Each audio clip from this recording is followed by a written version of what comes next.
Pernah nggak sih lagi semangat-semangatnya nyari referensi skripsi, pas buka jurnal penelitian isinya angka semua, dan malah jadi pusing sendiri. Apalagi buat kita, anak-anak pendidikan bahasa Arab. Kalau pernah, tenang, kamu nggak sendirian. Hari ini kita bakal bongkar tuntas cara ngebedah jurnal kuantitatif dengan satset tanpa perlu jadi master statistik dulu. Kita semua pasti pernah ngalamin momen ini. Buka PDF jurnal, lihat tabel-tabel, simbol-simbol aneh, terus otomatis mikir, ini apaan lagi sih? Rasanya tuh kayak dikasih peta harta karun, tapi petanya pakai bahasa yang nggak kita ngerti sama sekali. Bikin pusing kan?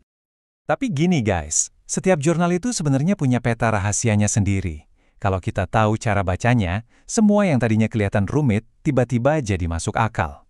Anggap aja kita ini detektif penelitian, dan di sini saya bakal kasih kalian toolkit lengkap buat mecahin kodenya. Ini dia peta jalan kita. Pertama, kita cari tahu kenapanya penelitian ini ada. Terus, kita kepoin bagaimana cara kerjanya. Abis itu, kita coba terjemahin apa sih temuannya. Dan terakhir yang paling penting, kita jawab, lalu kenapa? Hasil ini penting buat kita. Udah siap? Yuk kita mulai petualangannya. Oke, kita masuk ke bagian pertama dan ini menurut saya yang paling fundamental, yaitu menemukan kenapa sebuah penelitian itu dibuat. Kuncinya ada di bab pendahuluan, dan skill pertama yang harus kita kuasai adalah membedakan antara masalah penelitian dan pertanyaan penelitian. Dua hal ini beda loh, beda banget. Jadi gini, masalah penelitian itu the big picture-nya. Anggap aja ini kegelisahan atau keresahan si peneliti. Mungkin dia lihat ada kesenjangan, ada isu yang belum tuntas, atau ada sesuatu yang ganjil di lapangan. Nah, inilah alasan gede kenapa sebuah studi itu penting untuk dilakuin.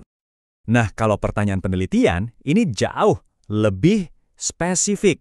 Ini adalah pertanyaan yang super tajam, fokus, dan bisa diukur, yang benar-benar pengen dijawab lewat penelitian itu. Kalau masalah tadi itu kenapanya yang luas, pertanyaan ini adalah apanya yang bakal diuji langsung. Biar makin kebayang, kita lihat langsung deh perbedaannya. Masalah penelitian itu bisa jadi luas banget. Contohnya, siswa kurang motivasi belajar kosakata Arab.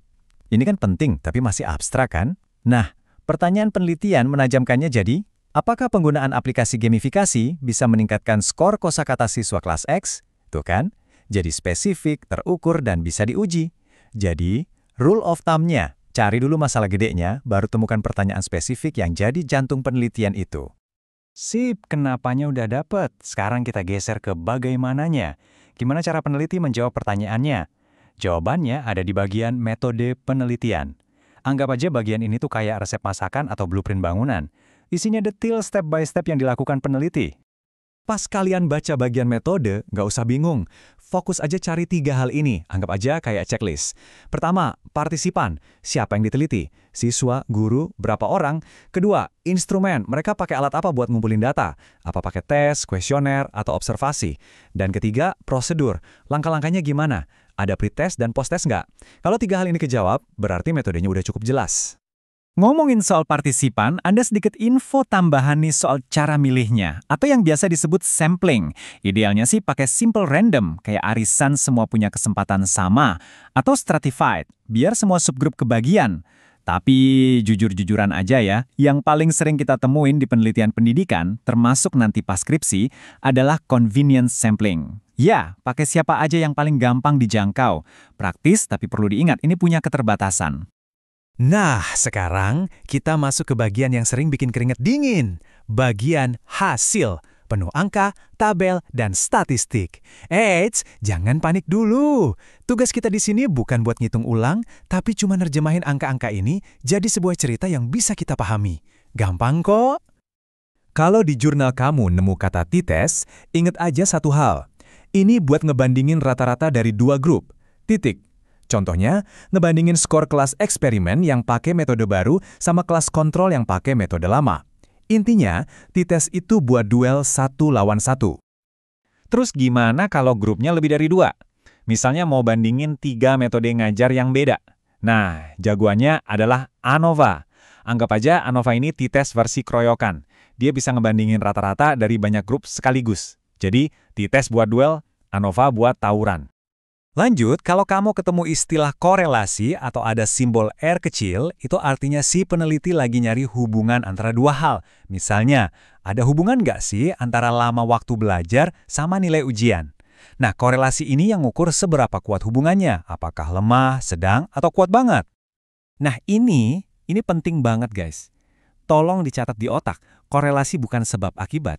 Cuma karena waktu belajar berhubungan sama nilai tinggi, bukan berarti pasti waktu belajar yang menyebabkan nilai tinggi. Mungkin aja anaknya emang pintar dari sananya kan? Jadi please jangan pernah lompat kesimpulan sebab akibat dari hasil korelasi. Hati-hati. Oke, pas lihat tabel yang angkanya bejibun kayak gini, ada hacknya, nggak usah pusing lihat semua kolom. Langsung aja cari mata kalian ke kolom yang judulnya SIG, atau kadang ditulis P-value. Aturan mainnya gampang banget. Kalau angkanya di bawah 0,05, artinya hasilnya signifikan. Maksudnya, temuan itu kemungkinan besar beneran terjadi, bukan cuma kebetulan. Jadi fokus ke angka itu aja. Oke, kita udah hampir di garis finish. Bagian terakhir, tapi justru yang paling daging. Diskusi dan kesimpulan. Disinilah semua potongan puzzle tadi disatukan. Disinilah peneliti menjawab pertanyaan pamungkas, lalu kenapa? Setelah ngeliat semua angka dan hasil statistik tadi, pastikan kita nanya, terus maksudnya apaan semua ini? Nah, bagian diskusi inilah yang bertugas menjawabnya. Di sini, peneliti bakal nerjemahin bahasa statistik yang kaku itu jadi cerita yang bermakna dan ngehubungin lagi ke pertanyaan penelitian di awal. Di bagian ini ada 4 hal penting yang wajib kamu cari. Pertama, interpretasi atau penafsiran peneliti. Kedua, keterbatasan studi. Kalau peneliti berani ngakuin kelemahan studinya, itu justru tanda penelitian yang bagus dan jujur. Ketiga, implikasi alias apa gunanya hasil ini buat kita para guru atau calon guru bahasa Arab. Dan terakhir, saran buat penelitian selanjutnya. Ini harta karun buat yang lagi nyari ide skripsi. Dan, voila, selesai sudah. Dari nemuin kenapa, ngintip gimana, nerjemahin apa, sampai paham lalu kenapa, kalian sekarang bener-bener punya toolkit lengkap buat ngebedah jurnal kuantitatif manapun tanpa perlu ngerasa terintimidasi lagi sama angka-angka. Jadi, sekarang pertanyaannya bukan lagi gimana cara bacanya, tapi pertanyaannya buat kamu. Dengan bekal ini, masalah apa di dunia pendidikan bahasa Arab yang paling bikin kamu penasaran dan pengen kamu cari tahu jawabannya? Mungkin tentang teknologi buat belajar Nahwu, atau cara bikin materi balaghah jadi lebih asyik? Mulai sekarang, setiap jurnal bukan lagi rintangan, tapi sumber inspirasi. Selamat berburu ide.